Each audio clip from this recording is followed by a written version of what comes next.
今天我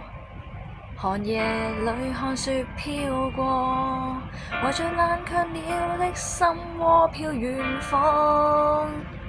嗱，呢首歌呢，其實呢就係每一次集會必經階段香港人嘅集體回憶嚟嘅。咁咧喺我哋即係可能以前嘅一啲過往嘅遊行示威啦、集會抗爭啦，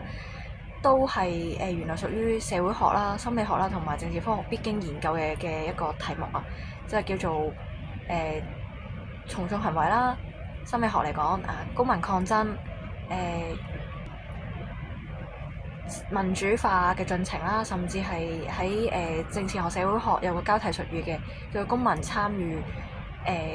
嗰個情況嘅。咁我哋咧都會咧，即係做一啲政策分析咧，亦都會睇到點解個政策失敗啦，亦都會研究裡面當中原因係點樣推動政策嘅發展啊，或者民主化發展啦嚇。